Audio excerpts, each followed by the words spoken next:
I am Amy Delco. I'm the administrator of older adult services at the Denver Public Library. I actually grew up in South Carolina, though, so I can hear my Southern accent come back as I talk to you all in Georgia. All right. As kind of was mentioned earlier, at DPL, we define older adult as 50 plus. So I always say there are a lot of people out there who are older and they don't even know it. Maybe they don't even like it, but that is one of the things I am trying to change in my job is change people's attitudes about what it means to get older and change our culture's attitudes about who older adults are. So we use the term older adult. We start at 50 plus, and there are a lot of reasons for that, for starting at 50 plus. One has to do with the developmental stages of aging, which tell us that around 50, your life kind of takes this shift where prior to 50, it's been about attainment. I'm going to attain a life partner. I might attain children. I might attain a house. I might attain a job. I might go up in my job.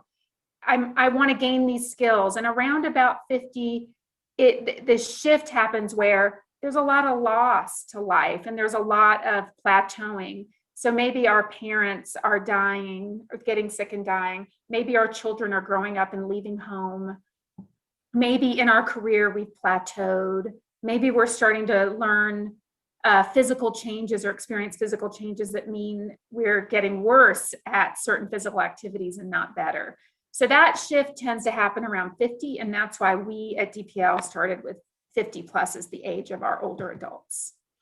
So I want to share a video with you that is really one of the main inspirations to me in my work.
Just a little background on that video and what it meant to me. I found it so inspiring. It was like it blew my mind the first time I saw it.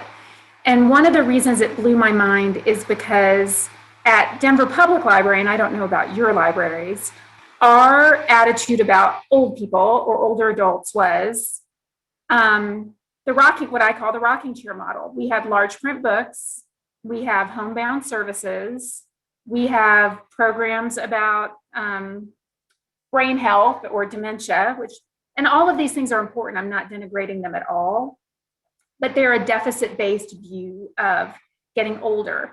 And when I saw that video and I started researching what was possible for older adults, I realized libraries have a huge role that they can play in transforming aging from that black and white wall you see at the beginning of the video, where it's all about these depressing topics and it's all about being marginalized and being viewed for everything you can no longer do and being stereotyped, to viewing our older adult years as times when we can, it's renewed vitality, lifelong learning, self-exploration. It can be an amazing thing.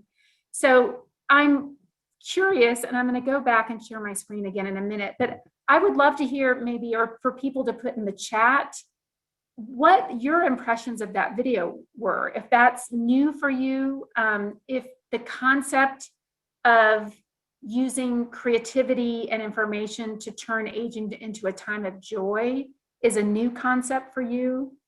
At DPL, we've been doing that for about 2 years now, and it has been transformative for our patrons and for our staff. In particularly, our older adult staff has really, I've seen them blossom with this concept and really want to run with it and be grateful for it. Because I think all of us, I'm 53, so I'm just entering this world, but I think anyone who's over 50 or even in their 40s know the feeling of that black and white wall coming at them and really want to transform it into something filled with color and light. So I'm going to share my screen again. I'm excited to see that in the chat, people are really responding to the video. So that's my sort of emotional appeal. Why do older adult services? Why focus on older adults in this new way that views people as having the capacity to learn and grow and create? Because the need is so great among the population and the impact we can have is profound. But a lot of people are more convinced by numbers. So the numbers are in my favor as well as I'm making this plea to you. Everyone's getting older, all of us, we know that. It's interesting though, with every year that you are alive, you're gonna live longer. And babies born today are expected to live to be 104, which is pretty incredible. And if you think about those babies, if you think about our current cultural attitude of you're kind of old and not really worth society's attention starting at like 60 or 65, that means 40 years, 50 years of people's lives are going to be spent in this marginalized status.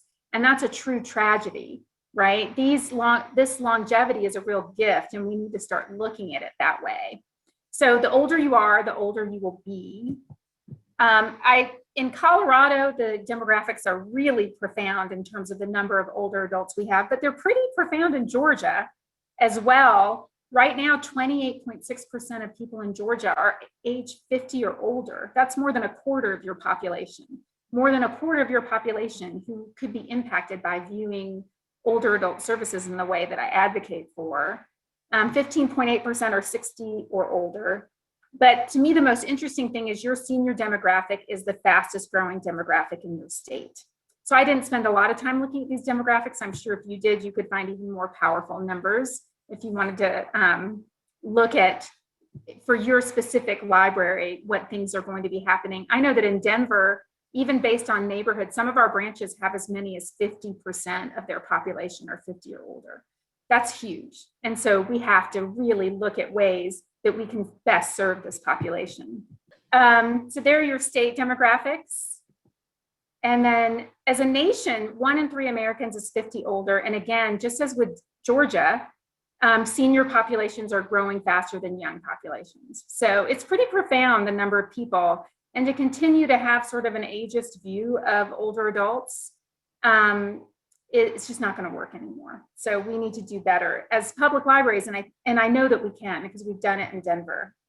So this is just another visual of the changing demographics. If you look at that kind of pointy pyramid on the left, that's the way we used to look at population change, that more people were young and fewer people were old. And that's how our whole society was structured. But now if you look on the right, that's how it's going to be in the next few decades, that it's pretty consistent as we go forward. So one of the things I'm really impacted by is actual research and our neurological, psychological, medical knowledge of what it means to get older. And we know that there are developmental stages of aging, just as there are developmental stages of childhood. So I don't know how things are at your library. At my library in Denver, prior to me taking my job, we did a fantastic job of looking at the developmental stages of childhood. So we would look at children birth to 18 months, 18 months to 3, 3 to 5, elementary school, teens, preteens. You know, we broke everything up, and we were really, and we still are very, very good at targeting children and families based on that developmental stage. But once somebody turned 18 and they became an adult, we just said, all right, 18 to 118, we've got adult programs and we've got adult stuff. We've got an adult collection, and go for it.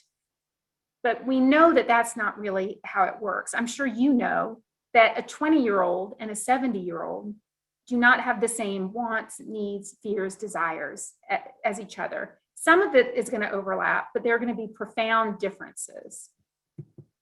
So this is Gene Cohen. He also had developmental stages of adulthood and aging. And he was really groundbreaking because he was one of the first people to look at aging, not for what people could no longer do, not from this deficit-based point of view, but from the point of view of what was possible, what people's brains and psychologies were primed to do as they were getting older. And so it was this positive look at getting older, this opening of the world look at getting older. And it was very groundbreaking, and it's been very influential on me. So the kind of famous psychologist Carl Jung, he had this quote to say about what we can do to make getting older meaningful for our own selves. Many, far too many aspects of life which should have been experienced lie in the lumber room among dusty memories, but all is not lost, because sometimes these memories are glowing coals under gray ashes.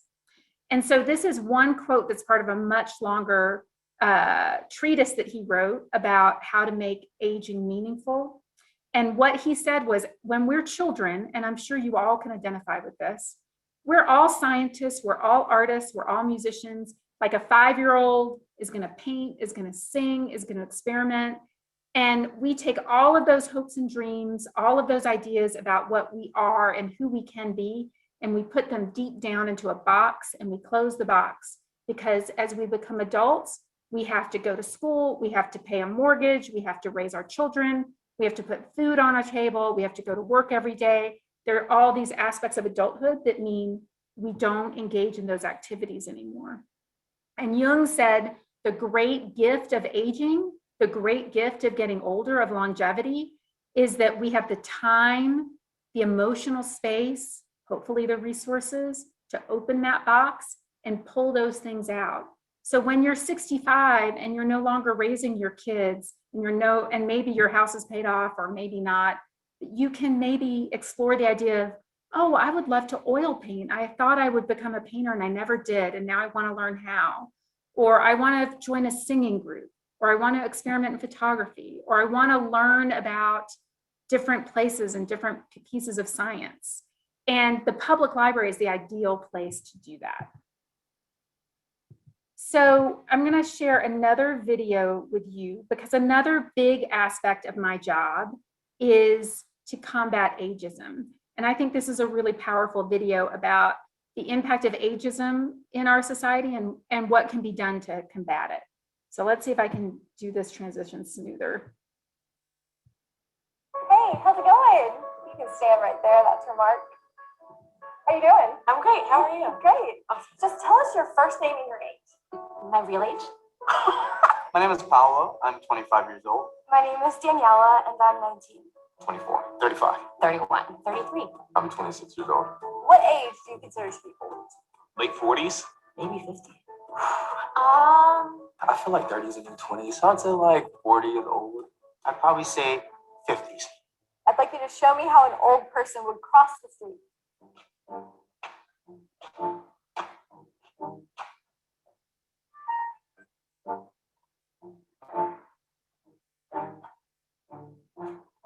Show me how an old person would send a text message.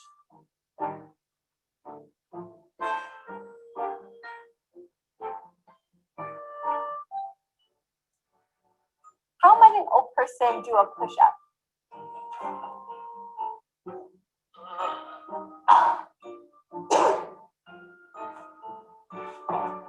What about jumping jacks?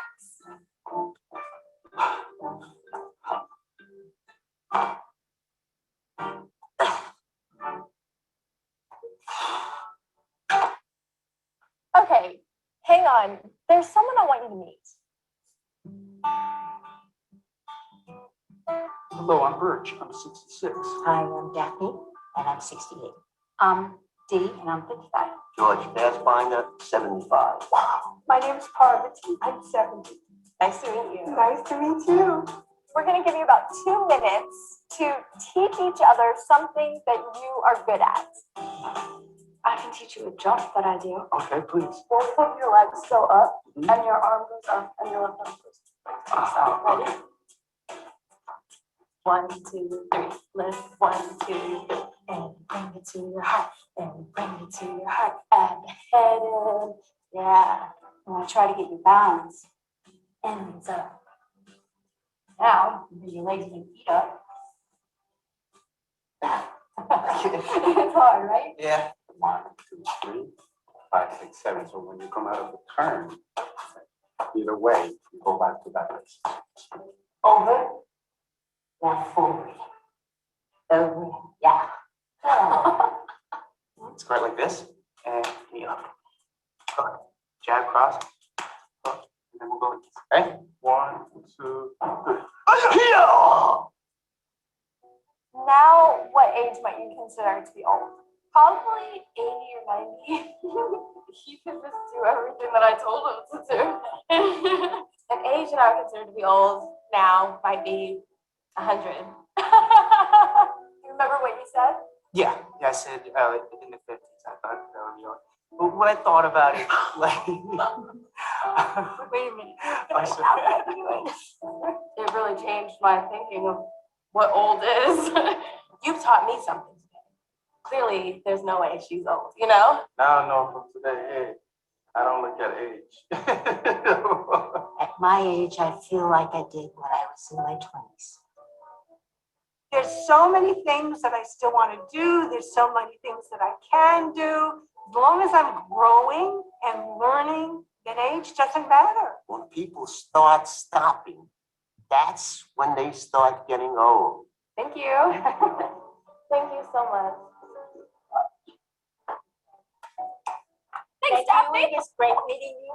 How long have you been doing this? Is this a new skill? 40 years. Wow.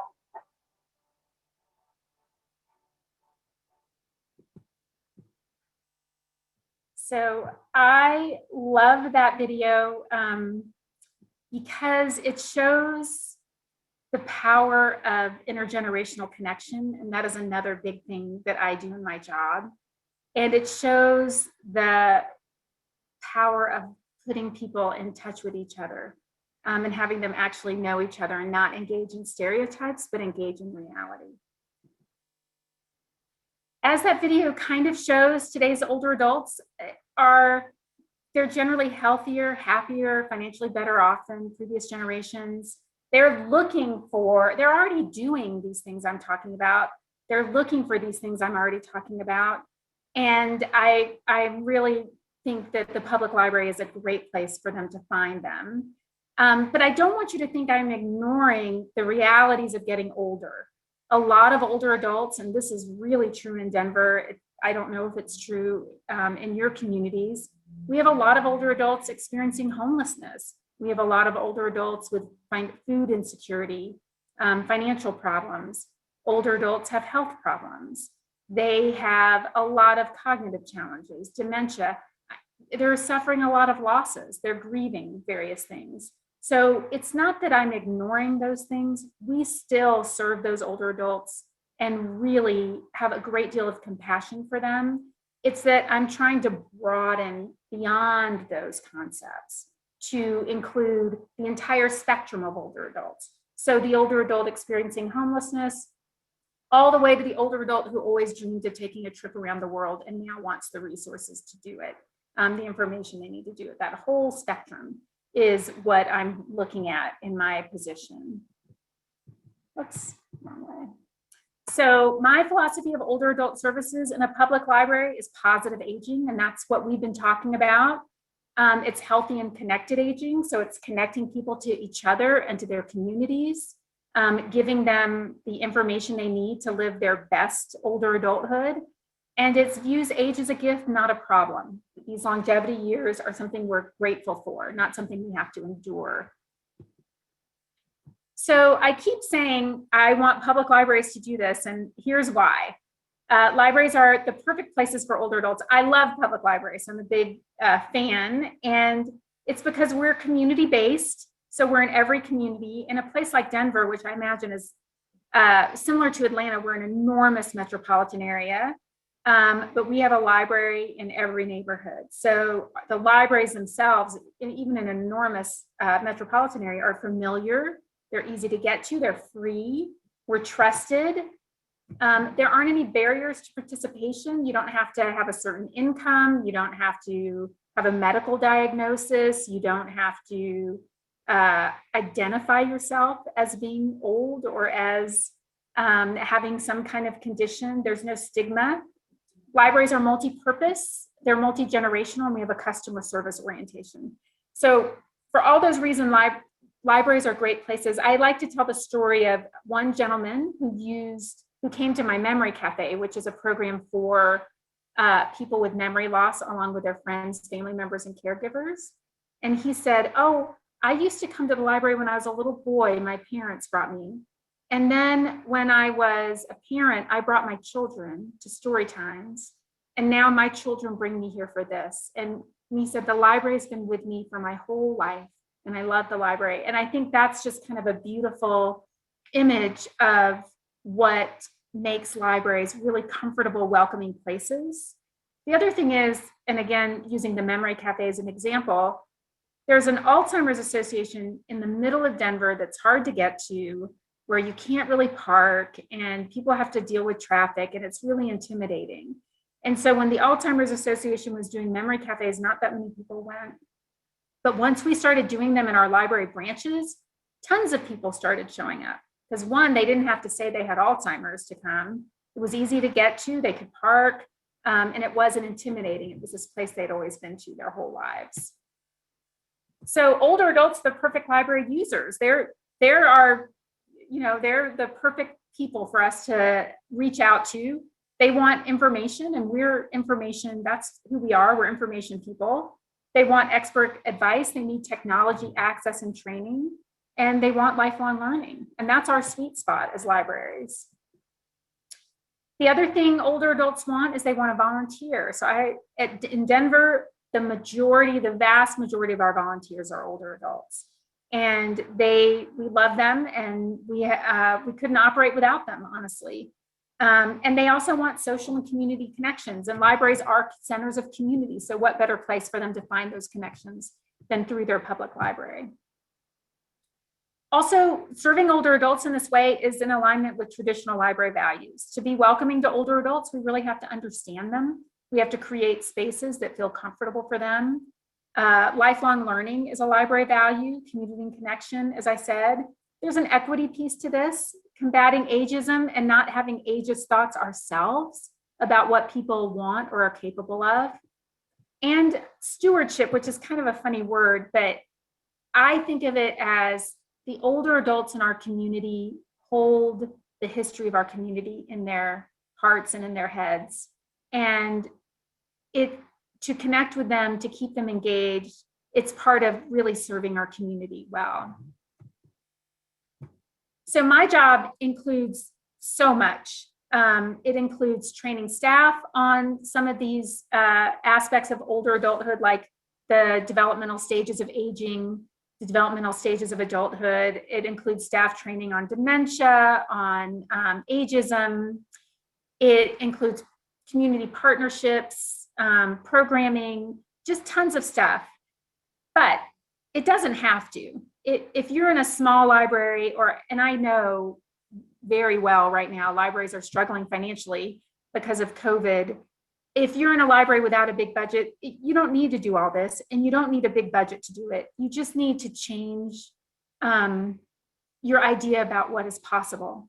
So it could be a memory cafe can be a free program for older adults.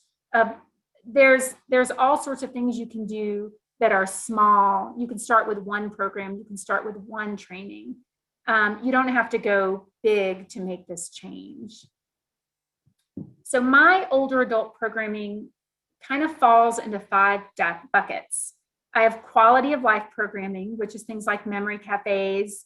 It might be, we have a community sing-along group, or we did pre-COVID, and we will when and if COVID ever ends. Things like book clubs, concerts, things like that. Then I have information, tech, and finance programming. So I partner with our university medical center to do high quality health information for my older adults. We have tech classes and tech training designed specifically for them, and financial education. Oh, and health and wellness. Sorry, I have that as a different bucket. And then creative aging, which is really that video we saw at the beginning, which is this idea that high quality materials, professional teaching artists, and skill building classes for older adults. So creative aging isn't a craft. It's not macaroni glued to a plate. It's not, it's not something that is very quick that doesn't build any skills in someone. A creative aging class is maybe an 8-week class where someone learns how to paint with watercolors, and they use high quality watercolors and paper. They're taught by an artist. They build their skills. And by the end, they have this concept of themselves as an artist.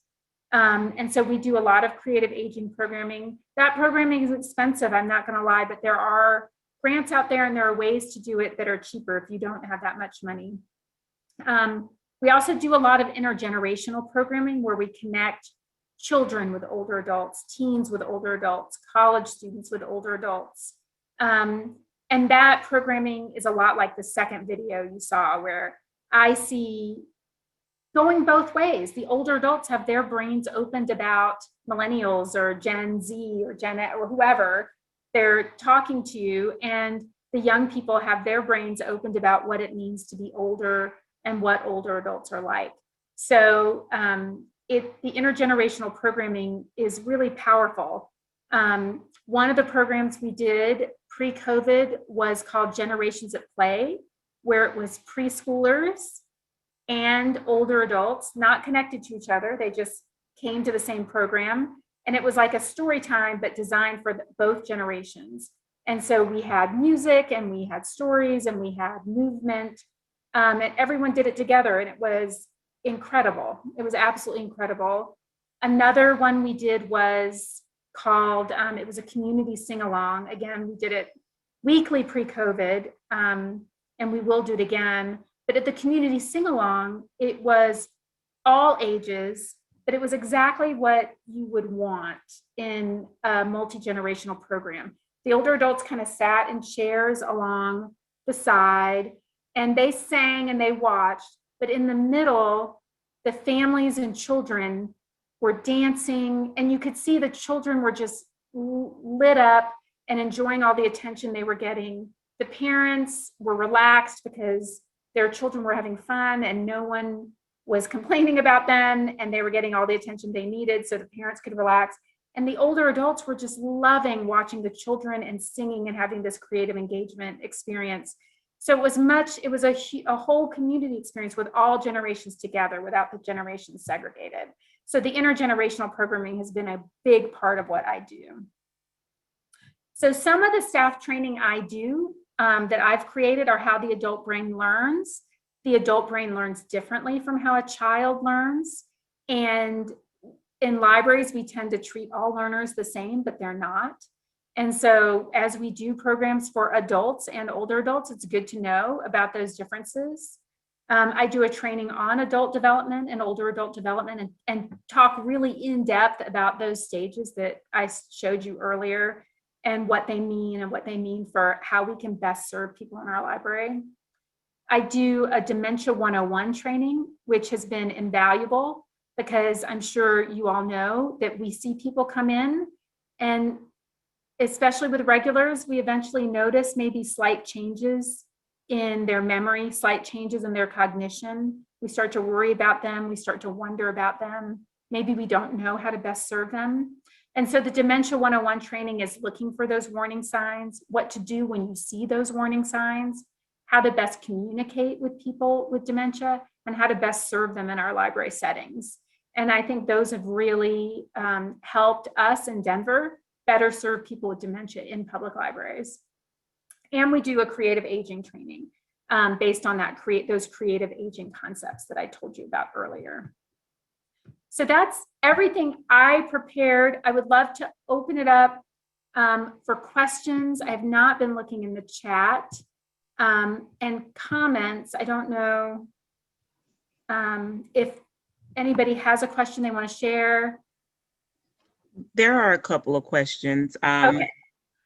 The first question, do you provide programs at senior facilities where the seniors can't really leave the facility? Yes. So that's a big part of what we do is work with departments that already exist at Denver Public Library. So we have a mobile services department and a bookmobile, for example, that go to senior living facilities. And I've started pushing out programs on those bookmobiles. So it used to be the bookmobile would just show up, give people their holds, take back the books, and then leave. And again, pre-COVID and hopefully post-COVID, pre-COVID, the bookmobile was getting there. We were pushing out programs in those facilities. And then we were also doing all the other stuff we used to do. I also am really passionate about serving people who are aging in place and reaching those people at different places where they might be. So that might not be in a public library building. It might be in a neighborhood community center, at a rec center. It might be outdoors at a park. It just depends on the time of year, what we're trying to do. But I am very aware that it's sometimes hard for older adults to get to us. We also are looking at really increasing the intentionality of our services to members of the LGBTQ community, to members of the BIPOC community, to immigrants and refugees. So all people are welcome at our programs. We have this broad approach, but I'm learning that really having that broad approach and saying everyone's welcome is not really good enough. We have to have a lot of intentionality about serving communities and reaching all different communities. So that's a little more than the question asked, but I thought I'd go there anyway. There are a couple more. They noted that they love your intergenerational program ideas and wanted to know how you promoted. I'm sorry, I skipped one, and this one might be more straightforward. Do you have resources on how the adult brain learns? So I can share, I don't have them at my fingertips right now. We had a presenter from the University of Denver, which is one of our local universities, come and give a training to staff about that. And then I worked with her on creating an in-house staff training. But I can share those out later with Pat and with the organizers of the conference and make those available. And I'm also happy I don't know if in the conference information, my email is there. I'm happy to have any one of you email me for more information. Is my email available to people? I believe that we have a sheet with all of the contact information for all of our presenters. Mhm. And if not, then that's something we could definitely pull together, but I think that it's already, yeah. Okay, I'm happy to have people email me and I can share those resources with people. Perfect. Okay, well, I'll go to that question that I started. How do you promote to encourage all ages? I guess they want to know how you promote to encourage all ages to participate. So for example, for the Generations at Play program that I did, that was young children, like toddlers, like our Tales for Twos crowd. I don't know if you do a 2-year-old story time at your library, but we promoted it our story times. We promoted it generally on social media and our website.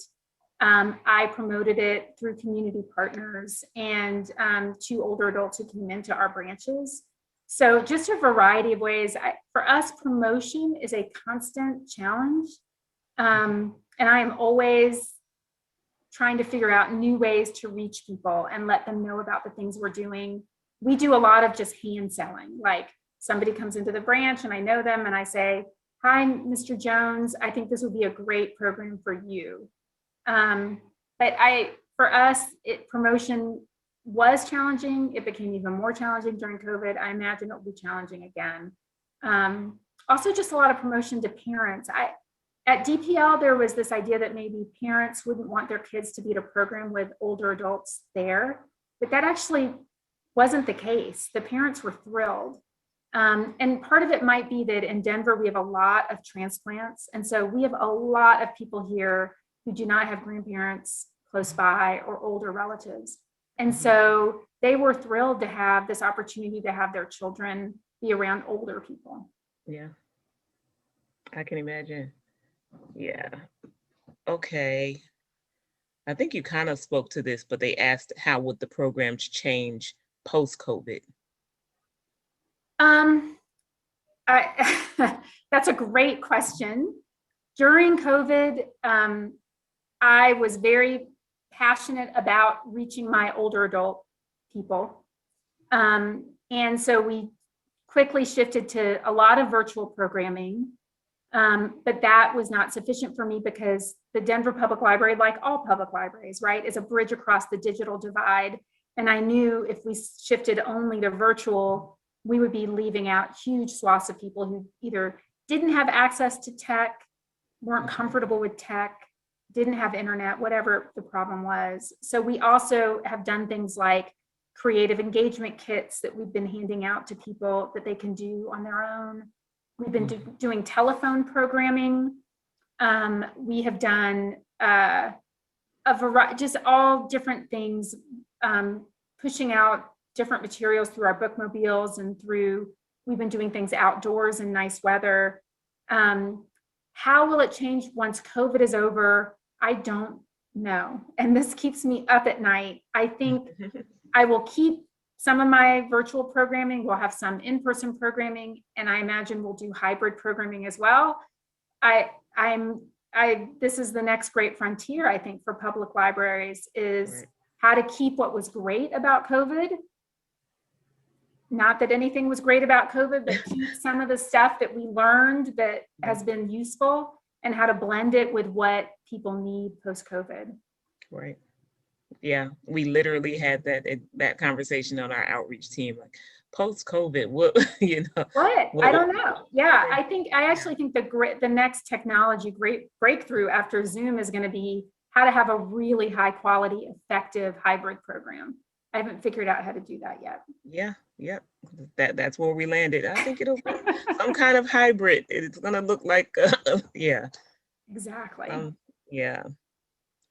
Okay. Under older adult services, you mentioned technology. What types of tech classes do you offer for older adults? I think we have like maybe 10 more minutes. Okay, that's a great question. We have tech classes for everyone that are things like computers 101, how to send email, things like that. And the majority of people who come to those classes do happen to be older adult, but they're not older adult specific. The types of tech classes we've done are things like ride sharing apps. How do I order a Lyft or an Uber? And how can I be sure I'm safe? And will they take me to my doctor? And what if I have a walker? There are these aspects to ride sharing services that are very intimidating and that maybe you don't know, that are specific to older adults or specific to people with disabilities. Mhm. And that is another big thing about my job is it does overlap with accessibility. And so as much as I rail against ageist viewpoints, I also rail against ableist viewpoints. I think it's part of what is under my purview. So ride sharing apps was one that was extremely popular. And Denver is huge and we have a terrible bus system. And so if you don't drive anymore, it is hard to get around Denver. Mhm. It's hard to get anywhere. And so that was a huge one. Similarly, things like Grubhub, like food delivery apps. How do I do that? Travel. How do I, when I travel, what apps should I have on my phone? Like maps and different things. As we also do a lot of one-on-ones, which is really helpful to people. They can make appointments and just have a one-on-one. I find a lot of older adults are intimidated at the thought of going to like an Excel class. Mhm. They just are intimidated by it. They think it's not designed for them for some reason. Yeah. So they respond better to a one-on-one. Trying to think of some others that we did. Those were some of the big ones. And I don't know if you've seen Your Planet in Georgia. That's an organization that specializes in tech training for older adults. So they're also a really great resource for ideas about older adult technology. But Senior that Planet. kind of, I'm sorry, Senior Planet. Okay. Yeah. And that kind of, what I found was a big general class on how to use email was not popular, but really specific classes like Instagram. Mhm. How do I take photos? How do I post photos? How do I share photos on Instagram, Mhm. Facebook? Like very, very specific to what people want to do in their lives. Those are the ones that are the most popular where we get a ton of people. Do you record and share those sessions? Or So we don't. And Uh-huh. I wish I could have a conference. I wish we were at an actual in-person conference and I could talk to people, because at DPL right now, that's something we're grappling with. Like many public libraries, we're obsessed with privacy. And we have not been, as a matter of routine, recording our Zoom sessions. Mhm. Right now, we have like all libraries, we have a task force looking at it and trying to figure it out. But we have not been. I wish we were. I wish we were, because I think you can protect people's privacy, but we haven't been. I'm curious what other public libraries are doing along those lines. Yeah, yeah. It sounds like you have a rich offering of classes. So yeah, that's why I asked. So they asked, could you make your slideshow notes available for download? And could you share some resources where they can learn more about library programs for older adults? Yes, I'm happy to make my slideshow available. However, you all are going to send it out to people. Mhm. And I can include in an email to Pat, like those resources. Honestly, though, there aren't that many libraries who do programming for older adults in the way that I do. There are very few. I hope that there will be more. That's why I was so excited to be asked to speak at this conference. The other thing I really want to stress is a lot of the programming I do is free. So if you're kind of sitting there thinking, oh man, I don't have the budget for this, I can't do this. Some of it, like the technology classes, that was just taking our own librarians and encouraging them to view tech for older adults in a new way. Mhm. It's taking our own reference librarians and asking them to create certain information classes for older adults. Mhm.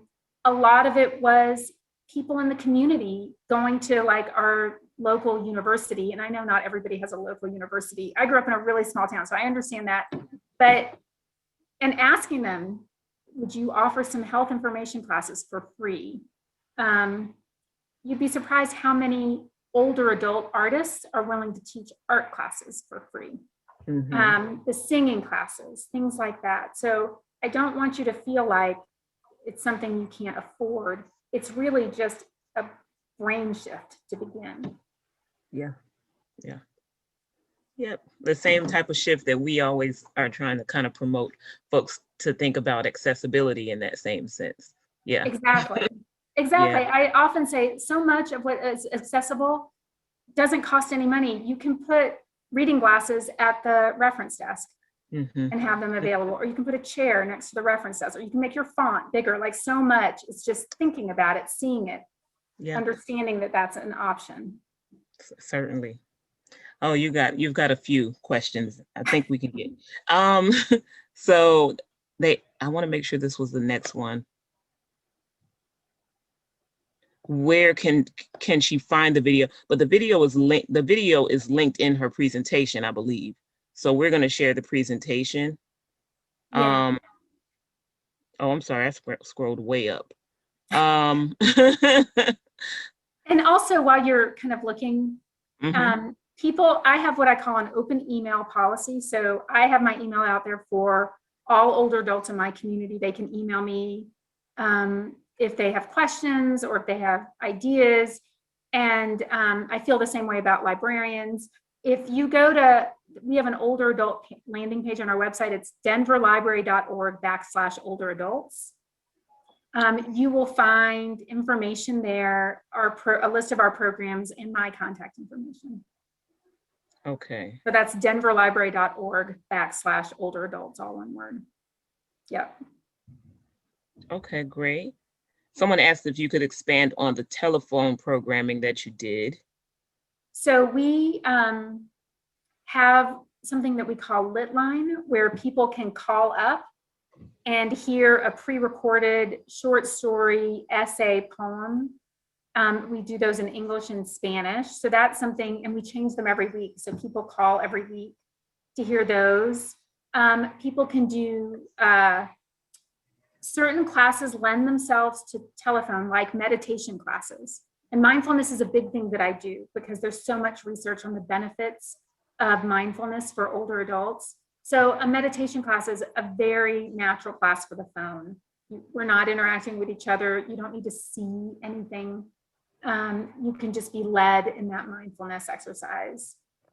So there are programs like that where the telephone is a very natural way to access the information. Okay, there's a question asking if you're offering any of the programs virtually at this time.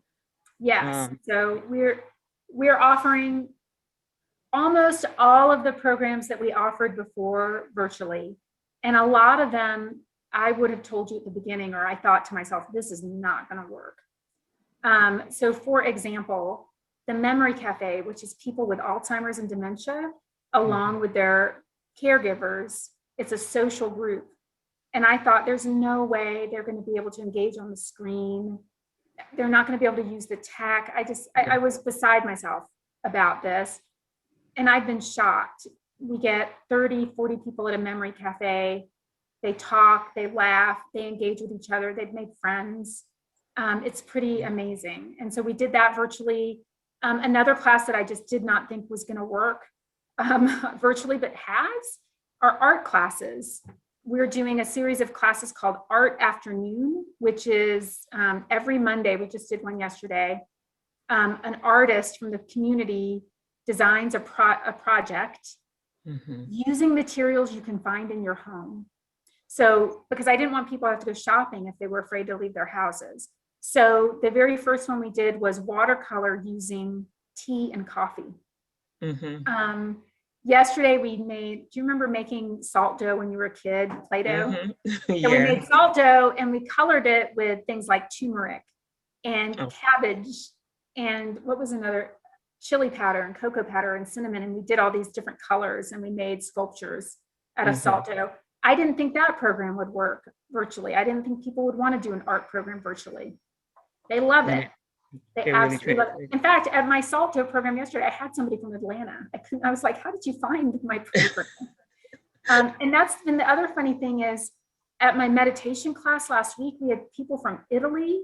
I've had people from Mexico, from Minneapolis. Somehow randomly older adults are finding my programs. It's Yeah. astonishing. So just about everything I did before, I've done online. Mhm. Or we've done like the kits that people can pick up, or we've been doing it on phone. Like just about everything I've managed to do. I don't think I'm reaching the same people I was reaching before. I'm reaching different people now, which is great, but I'll be glad when I can go back to reaching everyone where having to be remote isn't a requirement. Yeah. Just lots of accolades. And there is one question about the rideshare program. They wanted more information on the rideshare program.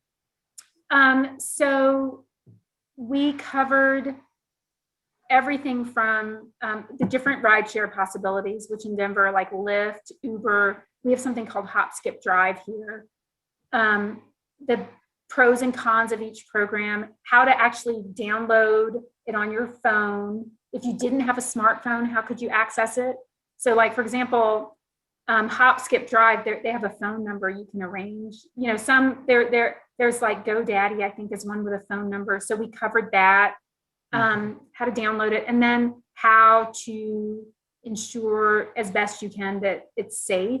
You know, don't just get into a car, make sure they know your name, make sure they have the Uber label or whatever it is. What to expect in terms, you know, etiquette. Like, do I sit in the front seat? Do I sit in the back seat? Do I talk to the driver? Do I stay silent? Do I tip the driver? What do I do afterward? Just everything about the experience to demystify it. Yeah. Another program we've done that was really popular and that I'll be doing as soon as this is over is we've been doing a series of programs on grief, which has been really powerful. And I decided to do these around November or October, November. Everybody at the library is like, what are we going to do for the holidays? Let's have a cookie decorating. Let's have a sing along. Let's have a, you know, all of these really happy programs. And I said, I think a lot of people are really down right now. And I don't know that they want happy programs. I don't know that that's the right response to what people are experiencing. And so we did an 8-session series on grief, and it was overwhelming, the response, to the point where I said, we have to keep doing this. And now we do a monthly, what I call a grief conversation table. And that really is everybody experiences grief and loss, obviously, but it is especially true for older adults. And this is where I really see the need to view older adults differently from other adults come to the fore. You know, people losing spouses, people losing jobs, people losing their sense of self. So anyway, that's been a fantastic program too. I can imagine. I mean, and it's incredible that you had a space for that, because yeah, I could imagine that was very well received. Yeah. I'm sorry, my students are letting out. They're letting out of class. But okay, last question. I mean, we're really, so if you 1 minute really, is your average number of sessions, is 8 your average number of sessions for series? And do you feel that that's an optimal number? So I struggle with that. I actually think sometimes the series will govern it. We did a 3-part series on songwriting. I've done 6. 8 is a little long, honestly. And with that one, you didn't have to take all the others. I called it an 8-session series, but really they were all individual sessions. For one where you have to attend all of them, I think 8 would be a bit much, honestly. 6 might be the most I would do. But I struggle with all that. How long should a session be? How many sessions in the series? What time of day? What day of the week? You know, it all changed with COVID, and it'll all change again, I'm sure, when we're done. Well, thank you so much, Amy. And here's Pat. Yeah, she's calling time on us. That's fine. Glad you keep going, but we have another session at 3:45. Oh, no, and I'm so honored to be here. Thank you so much for asking me. And I really can't stress enough, happy to field questions and to send information your way. Well, thank you so much for joining us. This has been fantastic. I wish you could see all the positive comments you got Oh, good. in the chat. Really, thank you so much.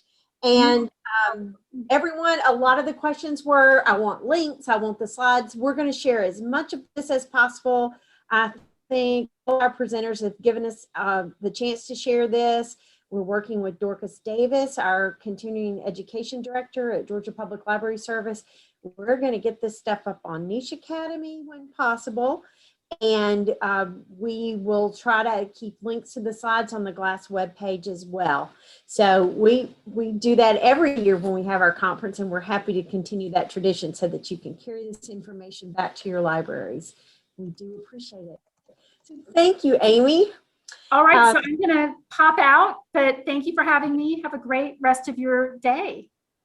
Thank you. Bye-bye. Bye-bye.